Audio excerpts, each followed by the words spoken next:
This channel does not promote any violent, harmful, or illegal activities. All content provided by this channel is meant for an educational purpose only.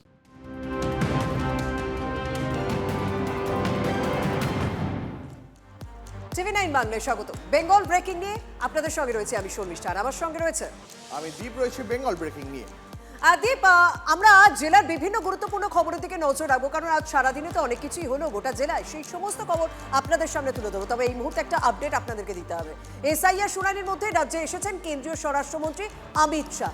তার এই বঙ্গ সফর কেন গুরুত্বপূর্ণ জানাবেন আমার সহকর্মী কৌস্তব জানাবেন। তবে আপনাদেরকে আরও একবার জানিয়ে রাখি, বিজেপির বঙ্গ নেতৃত্বের সঙ্গে বৈঠক করার কথা রয়েছে তার।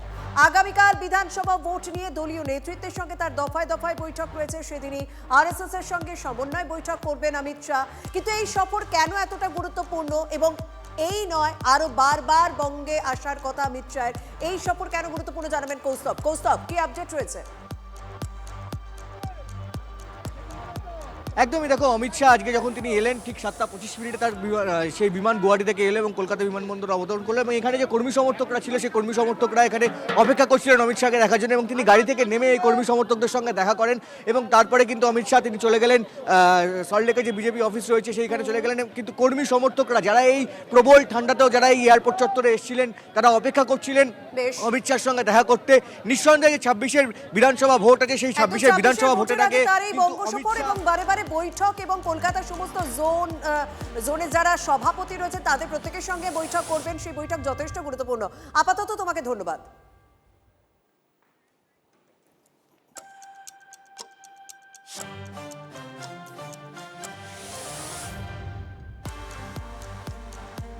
এসআইআর শুনানিতে জেলায় জেলায় বয়স্ক এবং অসুস্থদের হয়রানি, চরম হেনস্থার শিকার অসুস্থ অশীতিপরেরা। হয়রানির অভিযোগ নিয়ে কমিশনের তৃণমূলের প্রতিনিধি দল, বিজেপিও বলছে বিষয়টি কমিশনের দেখা উচিত।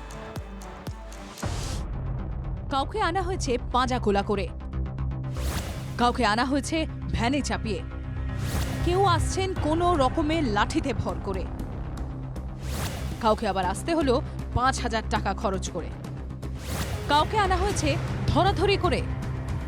এসআইআর এর গেরোয় চরম হেনস্থার শিকার অসুস্থ অশীতিপররা। কাটোয়ার 109 বছরের বৃদ্ধা ভ্যানে চাপিয়ে ঠাকুমাকে নিয়ে হিয়ারিংয়ে নাতিরা। বাড়িতে ভোট নিয়ে আসে আর গিয়ে এর বেলায় এইখানে ডেকেছে। ছোট থেকেই দুপায়ে সমস্যা, লাঠি ধরে হাঁটাচলা করতে হয়। এই অবস্থাতেই শুনানি কেন্দ্রে আসতে হয়েছে বাঁকুড়ার হরিয়াল গাড়ার বাসিন্দা বছর 40-এর বাপি বাগদিকে। হয়রানি হয়েছে তো, টোটো করে আসা যাওয়া করলাম। দাঁড়িয়ে থাকতে পারেন না, কষ্ট হয়? হ্যাঁ, দাঁড়ায় থাকতে পারি না, অসুবিধা হয়। কমেছে হাঁটার শক্তি, খুঁড়িয়ে খুঁড়িয়ে তমলুকের শুনানি ক্যাম্পে বৃদ্ধা। আমার তো পাটা খোঁড়া, কি করবো, কিছু করার নেই, নিয়ে বাড়ি চলে গেছি। বারাসতের ছোট জাগুলিয়ায় আবার 5,000 টাকা গাড়ি ভাড়া করে এসআইআর শুনানি কেন্দ্রে 3 বৃদ্ধা। বয়সের ভারে নামতে পারছেন না গাড়ি থেকে, হুইল চেয়ারে করেও নামানো যায়নি তাদের। আর এই কেসটা রয়েছে, উনি তো হাঁটতে পারেন না, তো কিন্তু বিএলও বলেছিলেন যে আসতেই হবে, না হলে না পরবর্তীকালে প্রবলেম হতে পারে। তো সেই কারণে আসতেই যেহেতু হবে, তাই জন্য যেভাবেই হোক, ক্যাব করে হোক গাড়ি করে হোক আসতে হবে। বেহালার পর্ণশ্রীতে পা ফুলে রয়েছে অসুস্থ বৃদ্ধার, তা সত্ত্বেও তাকে আসতে হয়েছে শুনানিতে। আমার একটু অসুবিধা, এই রিক্সা ওঠা নামা ধরে ধরে করতে হয়। শুনানি নিয়ে হয়রানির ছবি বর্ধমান শহরেও। পাঁজা কোলা করে শুনানিতে আনা হলো বিশেষভাবে সক্ষমকে। ভবানীপুরে আবার নামের বানানে ভুল, শুনানিতে ডাক পড়েছে 82 বছরের বৃদ্ধের। জবুথবু অবস্থায় শুনানি কেন্দ্রে হাজির বৃদ্ধ। একটা এমনি সিলি মিস্টেক, ফোন এসেছিল। তারকেশ্বরে 2002-এর ভোটার তালিকায় নাম থাকা সত্ত্বেও অশীতিপর বৃদ্ধাকে শুনানিতে ডাক। আমি বললাম আমি তো অসুস্থ মানুষ, আমি যাব কি করে, আমার সঙ্গে আমার ছেলে নেই, আমার নাতি নাতনি বাইরে, আমাকে বাধ্য হয়ে আসতে হলো। এসআইআর শুনানিতে প্রবীণদের ভোগান্তি নিয়ে সিও অফিসে তৃণমূলের প্রতিনিধি দল। সূত্রে খবর, সিও মনোজ আগরওয়ালের সঙ্গে তীব্র বাদানুবাদ হয় তৃণমূল সাংসদ পার্থ ভৌমিকের।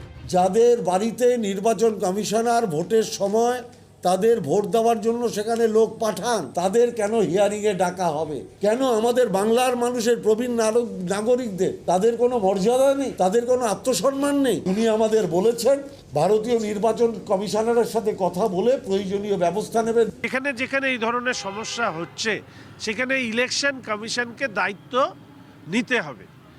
কোনো ভোটারের হয়রানি হোক এটা তো কাম্য নয়, বয়স্কদের হয়রানি হোক এটা কাম্য নয়। সব মিলিয়ে এসআইআর এর শুনানি পর্বে অসুস্থ ও বিশেষভাবে সক্ষমদের ডাকা নিয়ে ক্রমশ চলছে রাজনীতির পারদ। Bureau report, TV9 Bangla. সত্যি এই ছবিগুলো দেখলেন আপনাদেরকেও হয়তো অনেকে এরকম হয়রানির মুখে পড়তে হয়েছে।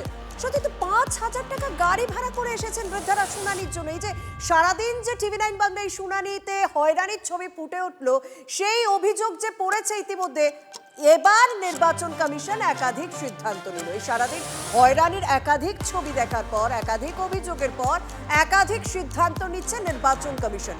বিকল্প ঠিক কি কি ব্যবস্থা নেওয়া হচ্ছে জানাবেন আমার সহকর্মী শ্রাবন্তীর সঙ্গে রয়েছে। শ্রাবন্তী, আজ সারাদিন রাজ্যের বিভিন্ন প্রান্ত থেকে, জেলার বিভিন্ন প্রান্ত থেকে ভয়ানক ছবি ধরা পড়েছে। কারণ প্রত্যেকেই শুনানিতে যেতে চাইছে, তাদের মনে ভয় রয়েছে, হাঁটতে পারছেন না, গাড়ি ভাড়া করে এসেছেন। এগুলো তো কমিশনের আগে ভাবা উচিত ছিল। এখন তারা কি বলছেন, কি সিদ্ধান্ত নিলেন? শর্মিষ্ঠা, কমিশনের যুক্তি হচ্ছে যে বিহারের ক্ষেত্রে এরকম ভাবে কিন্তু হিয়ারিং হয়নি। বিহারের ক্ষেত্রে ক্লেম অ্যান্ড অবজেকশন সেটুকুনির মাধ্যমেই এই শুনানি পর্ব সমাপ্ত হয়েছে, যার ফলে কি কি সমস্যা হতে পারে সেটা কিন্তু আজ করাটা অনেকটাই কঠিন ছিল। প্রথম দিন এই হিসেবে অনেক সমস্যা, নতুন নতুন সমস্যা তাদেরকে ফেস করতে হচ্ছে। একই সঙ্গে শর্মিষ্ঠা, তাদের বক্তব্য প্রথম দিনই তারা বলেছিলেন যে 85 ঊর্ধ্ব যে ব্যক্তিরা থাকবেন তাদের ক্ষেত্রে বাড়িতে গিয়ে শুনানি করা হবে। আজকে দিনভর বিক্ষোভ, এমনকি তৃণমূল কংগ্রেসের ডেলিগেশন এসে বলার পরেও দেখা গেল যে বয়সের ক্ষেত্রে কোনো ছাড় নয়, একমাত্র 85 এবং 85 ঊর্ধ্ব যারা থাকছেন তাদের জন্যই বাড়িতে গিয়ে শুনানির অপশন দিচ্ছে কমিশন। শুধুমাত্র সন্তান সম্ভবা বা হাসপাতালে ভর্তি আছেন এবং বিশেষভাবে সক্ষম যারা, তাদের জন্য কমিশন এই বাড়িতে গিয়ে হিয়ারিং এর ব্যবস্থা করছেন। তবে আজকের সূত্র মারফত আমরা যেটা জানতে পারছি, বহু ছবি তুমি এতক্ষণে দেখাচ্ছিলে যাদের খুব সামান্য ভুল, হয়তো নামের একটা স্পেলিং মিস্টেক হয়েছে বা বাবার নামে কোনো গলতি, এগুলো যাতে বিএলওরা নিজেরা গিয়ে সমাধান করে তার একটা ইনস্ট্রাকশন দেওয়া হয়েছে। তবে এখনো পর্যন্ত নিজেদের সিদ্ধান্তে অনড় কমিশন। কোনোভাবেই বাড়িতে গিয়ে এই যে বয়োজ্যেষ্ঠদের কথা বলা হচ্ছে 60 বা 70-এর উপরে, সেরকম কিন্তু কোনো সিদ্ধান্ত কমিশন নেয়নি। শর্মিষ্ঠা, আচ্ছা, অনেক ধন্যবাদ। এদিকে এসআইআর এ হয়রানি নিয়ে সরব হয়েছেন মমতা বন্দ্যোপাধ্যায়। 1 মাসের মধ্যে 50 জনেরও বেশি মানুষের মৃত্যু হয়েছে, এটা সহ্য হচ্ছে না। এতদিন এদেশে থেকেও নাগরিক কিনা তা প্রমাণ করতে হবে কেন, প্রশ্ন তুলে সুর চড়িয়েছেন বাংলার মুখ্যমন্ত্রী মমতা বন্দ্যোপাধ্যায়। মানুষকে বড্ড হয়রান হতে হচ্ছে। এই 1 মাসের মধ্যে 50 জনের বেশি মানুষ আত্মহত্যা করেছেন বা মারা গেছেন, এটা সহ্য হচ্ছে না। একটা মানুষ বাংলায় থেকে তাকে প্রমাণ করতে হবে আমি এদেশের নাগরিক কিনা। আর নাগরিকের সাথে ভোটাধিকারের কি সম্পর্ক? আমি এখানে থাকি, আমি পড়ি, আমার জন্ম, আমার ঠিকানা, আমার অস্তিত্ব, আমার অস্মিতা, আমার ভাষা, আমার ভালোবাসা। বাংলা ভাষায় কথা বললেই বলছে হোটেলে জায়গা দেওয়া যাবে না, বাংলা ভাষায় কথা বললেই বলছে বাংলাদেশি। নির্বাচন কমিশনে নিয়োগ করা রোল অবজারভার সি মুরুগানের গাড়িতে হামলার অভিযোগ। দক্ষিণ 24 পরগনায় দফায় দফায় বিক্ষোভ, তবে বিক্ষোভের মুখেও দমতে নারাজ রোল অবজারভার সি মুরুগান। এই ঘটনায় জেলা শাসকের কাছে রিপোর্ট চেয়ে পাঠিয়েছে সিইও দফতর। ইলেকশন কমিশনার চাই না, চাই না।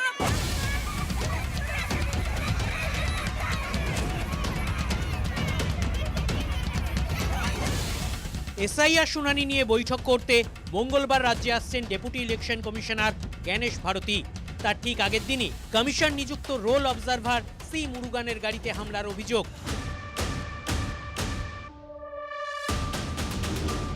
গাড়ির গেটের লক ভেঙে চালককে টেনে বার করার চেষ্টা। সব ঘটল দক্ষিণ 24 পরগনার মগরাহাট 2-এর বিডিও অফিসের সামনেই।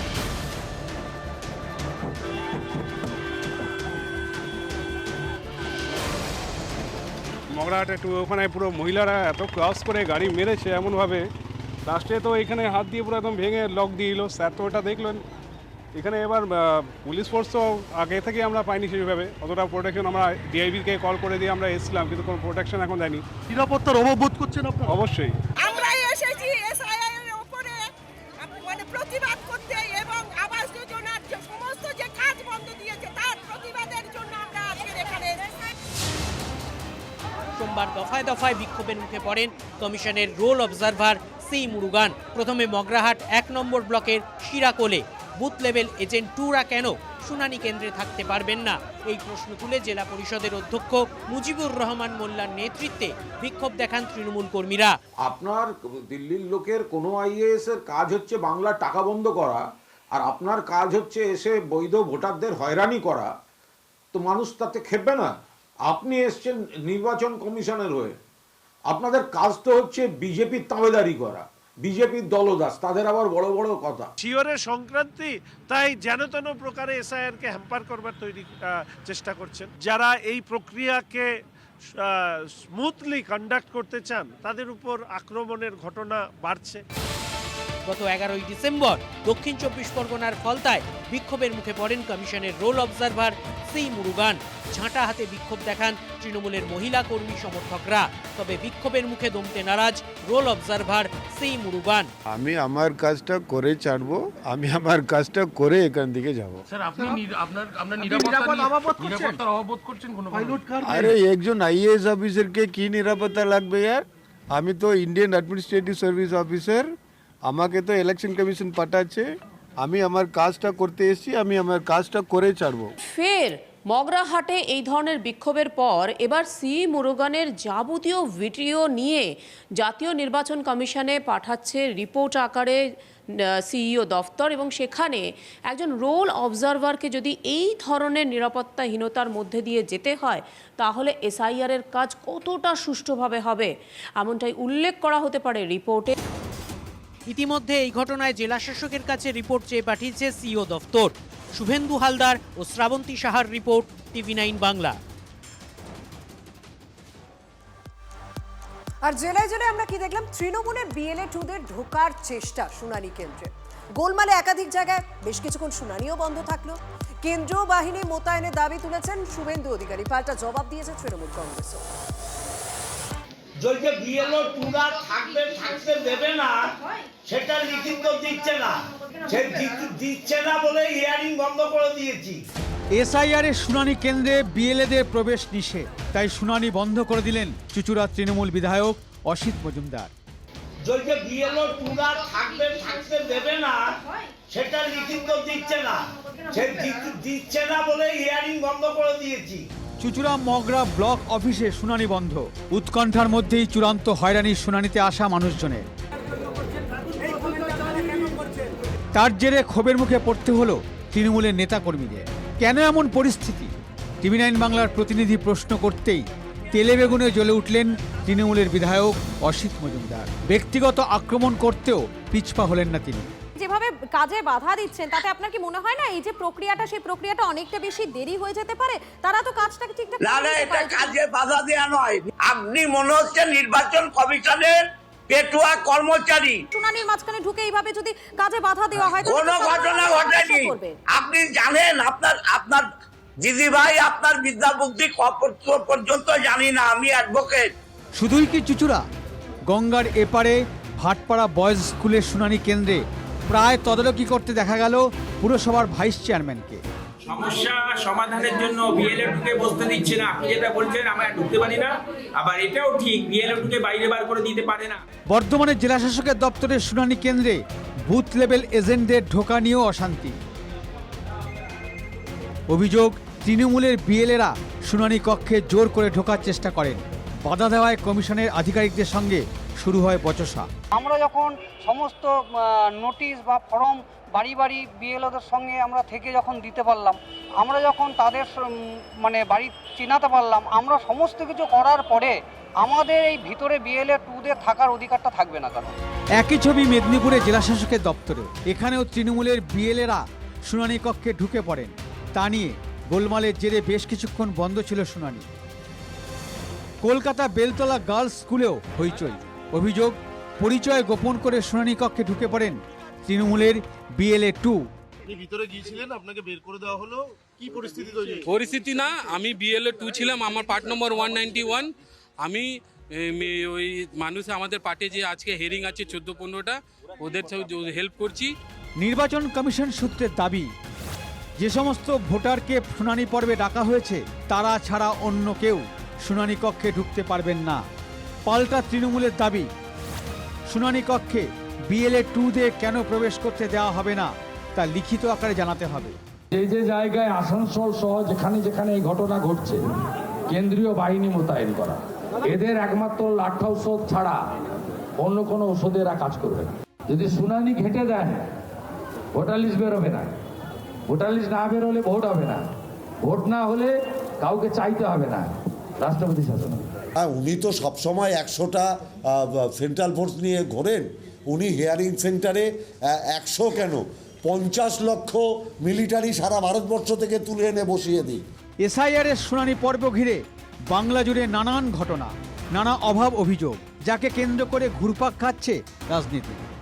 Bureau report, TV9 Bangla. Electric বাইকের শোরুমে ভয়াবহ আগুন। পুরুলিয়ার রঘুনাথপুরে চাঞ্চল্য, কালো ধোঁয়ায় ঢেকে যায় গোটা এলাকা। ভস্মীভূত বেশ কয়েকটি ইলেকট্রিক বাইক, ব্যাটারিতে শর্ট সার্কিট থেকে আগুন বলে প্রাথমিক অনুমান। খতিয়ে দেখা হচ্ছে শোরুমের অগ্নি নির্বাপন ব্যবস্থা। নিয়ম না মেনেই শোরুমের ট্রেড লাইসেন্স দেওয়া হয়েছে, পাল্টা অভিযোগ রঘুনাথপুর পুরসভার 7 নম্বর ওয়ার্ডের বিজেপি কাউন্সিলরের। ব্যাটারিতে শর্ট সার্কিটের জেরেই এই আগুন বলে মনে করা হচ্ছে। ইলেকট্রিক বাইকের শোরুম, সেখানে হঠাৎই আগুন লেগে যায় এবং প্রত্যেকটি বাইক ভস্মীভূত হয়ে গিয়েছে এবং পুরো ঘটনাটি ইলেকট্রিক বাইকে শর্ট সার্কিটের জেরে বলে মনে করা হচ্ছে। যদিও ওই শোরুমের অগ্নি নির্বাপন ব্যবস্থা ঠিক ছিল কিনা তা খতিয়ে দেখা হচ্ছে। অন্যদিকে বিজেপি কাউন্সিলর তিনি অভিযোগ করছেন যে কোনো রকম নিয়ম ছাড়াই এই শোরুমের ট্রেড লাইসেন্স দেওয়া হয়েছে। রঘুনাথপুর পুরসভার 7 নম্বর ওয়ার্ডের বিজেপি কাউন্সিলরের অভিযোগ। আর বেঙ্গল ব্রেকিং এই মুহূর্তে যে খবরে নজর রাখবো নন্দীগ্রামের খবরে, তার কারণ আপনারা জানেন নন্দীগ্রামে সেবাশ্রয়ের মডেল ক্যাম্প 15ই জানুয়ারি তার উদ্বোধন করবেন তৃণমূল কংগ্রেসের সর্বভারতীয় সাধারণ সম্পাদক অভিষেক বন্দ্যোপাধ্যায়। কিন্তু সেই ক্যাম্পে যেতে নিষেধ করছেন নন্দীগ্রামের বিজেপি বিধায়ক শুভেন্দু অধিকারী। আর এই নিয়েই বাকযুদ্ধে জড়িয়েছে তৃণমূল বিজেপি। সামনে আসছে নানান রাজনৈতিক সম্ভাবনা এবং সমীকরণের কথা। দুটো মডেল ক্যাম্প নন্দীগ্রামে করা হবে। 15 তারিখ আমি সেই ক্যাম্প উদ্বোধন করতে নন্দীগ্রামে যাব। তৃণমূলের ট্যাবলেট খাবেন না, রক্ত টেস্ট করাবেন না, আপনাদের কিন্তু জন্ম নিয়ন্ত্রণ করে দিতে পারে। শুভেন্দু অধিকারীর নন্দীগ্রামে সেবাশ্রয় প্রকল্প ঘোষণা করেছেন অভিষেক বন্দ্যোপাধ্যায়। পাল্টা নিজের নির্বাচনী কেন্দ্রের ভোটারদের সেবাশ্রয় ক্যাম্পে না যাওয়ার বার্তা দিচ্ছেন বিরোধী দলনেতা। তাঁর মুখে চক্রান্তের তত্ত্ব। এরা চায় হিন্দু জনসংখ্যা কমে যাক নন্দীগ্রামে, যাতে হিন্দুরা বাংলাদেশের মতো মাইনর হয়ে যাক। কে জানে না যে এই ট্যাবলেট গুলোর মধ্যে জন্ম নিয়ন্ত্রণের ট্যাবলেট ঢোকানো আছে। এদের কাছে ব্লাড দিবেন না, কত ব্লাড টেস্ট করতে হবে আমাকে জানান। পরিসংখ্যান বলছে নন্দীগ্রাম 1 ও 2 নম্বর ব্লক মিলিয়ে হিন্দু ভোটার সংখ্যা 65%। সেখানে সেবাশ্রয় নিয়ে বিরোধী দলনেতার কথায় রাজনৈতিক বিতর্ক আরও জোরদার হয়েছে। প্যানিক রিয়াকশনে এই ধরনের কিছু ভারসাম্যহীন কথাবার্তা বেরিয়ে যায়। চলতি বছরের গোড়ায় ডায়মন্ড হারবারের সাংসদ অভিষেক বন্দ্যোপাধ্যায় সেবাশ্রয় প্রকল্প চালু করেন। উদ্দেশ্য দুস্থদের উন্নত চিকিৎসা পরিষেবা দেওয়া। সোমবার দক্ষিণ 24 পরগনার আমতলায় সেবাশ্রয় ক্যাম্পে যান অভিষেক, রোগী ও পরিজনদের সঙ্গে কথা বলেন। এরপর 15ই জানুয়ারি নন্দীগ্রামের 2টি ব্লকে সেবাশ্রয় ক্যাম্পের উদ্বোধন করেন অভিষেক। ওনাদের যে সরকারি হসপিটালগুলো আছে প্রত্যেকটাতেই পরিষেবা বিঘ্নিত। উনি তো ভোটের জন্য এটা করছেন। বছরের শুরুতে ডায়মন্ড হারবারে সেবাশ্রয় প্রকল্প যখন শুরু হয় তখন রাজ্য সরকারের স্বাস্থ্য পরিষেবা নিয়ে প্রশ্ন তুলেছিল বিরোধীরা। অভিষেক নন্দীগ্রামে সেবাশ্রয় প্রকল্প ঘোষণার পরে ফের সেই একই প্রশ্ন তুলছে বিজেপি। তার মানে আপনার পিসি ব্যর্থ স্বাস্থ্যমন্ত্রী হিসেবে। কোথা থেকে টাকা নিয়ে এসে করছেন তার হিসাব আমি কিন্তু নেব। চুরির টাকা কিনা তার হিসাবও আমি নেব, কারণ এটা নন্দীগ্রাম। নন্দীগ্রামের বুক থেকে কোনো মানুষ অসুস্থ হলে আপনার সহযোগিতা পায় না, সেই মানুষ অভিষেক ব্যানার্জির কাছে আবেদন করেছিল, তাতেই গাত্রদাহ। রাজনৈতিক মহলে প্রশ্ন, 2026-এর বিধানসভা ভোটের আগে শুভেন্দু অধিকারীর গড় নন্দীগ্রামে সেবাশ্রয় প্রকল্পের ঘোষণার পিছনে কী লক্ষ্য রয়েছে? আসন্ন বিধানসভা ভোটে নন্দীগ্রাম থেকে কি অভিষেক বন্দ্যোপাধ্যায়ের প্রার্থী হওয়ার কোনো সম্ভাবনা রয়েছে? আমার কাছে যা খবর, অভিষেক বন্দ্যোপাধ্যায় এবার নন্দীগ্রামে বিধানসভায় দাঁড়াবে। আমাকে দল যেভাবে যেখানে কাজে লাগাবে আমি সেখানে সেভাবে কাজ করব। আমাকে যদি বলে নন্দীগ্রামে দাঁড়াও, আমি দাঁড়াবো, আমাকে যদি বলে দার্জিলিংয়ে দাঁড়াও আমি দাঁড়াবো। নির্বাচনী পরিসংখ্যান বলছে 2021-এর নন্দীগ্রামের কুরুক্ষেত্রে 1956 ভোটে জয়ী হন শুভেন্দু অধিকারী। পঞ্চায়েত ভোটে নন্দীগ্রামের 17টি পঞ্চায়েতের মধ্যে 12টি যায় বিজেপির দখলে। পঞ্চায়েত সমিতিতেও তাদেরই দাপট। লোকসভা নির্বাচনেও নন্দীগ্রাম বিধানসভায় 8000-এর বেশি ভোটে এগিয়েছিল শুভেন্দু অধিকারীর দল। ফলে নন্দীগ্রামে আগামীর লড়াই তৃণমূলের জন্য যে মোটেও কেকওয়াক হবে না এটা বলাই বাহুল্য। কনিষ্ক মাইতির রিপোর্ট, TV9 বাংলা। লক্ষ্যের ভান্ডার চাই না, চাই রাস্তা। পূর্ব মেদিনীপুরের এগরার 1 নম্বর ব্লকের বিক্ষোভ। তৃণমূল বিধায়কের বিরুদ্ধে উদাসীনতার অভিযোগ তুলছেন এলাকার মানুষ। রাজ্যের শাসক দলকে তীব্র কটাক্ষ গেরুয়া শিবিরে। 1.5 দশক ধরে পাকা রাস্তার অপেক্ষা করে যাচ্ছেন এগরার সাহারা পঞ্চায়েতের বাসিন্দারা। আমরা রাস্তা চাই, আমাদের আর কিছু না। আমরা কোনো কিছু চাই না। আমরা লক্ষ্মী ভান্ডারও চাই না। ওই 1000-1200 টাকায় কিছু হয় না একটা সংসারে। কিছুদিন আগে উত্তরবঙ্গে রাস্তার দাবিতে লক্ষ্মী ভান্ডারের টাকা ছেড়ে দেওয়ার নিধান দিয়েছিলেন বিতর্কিত আধিকারিক প্রশান্ত বর্মন।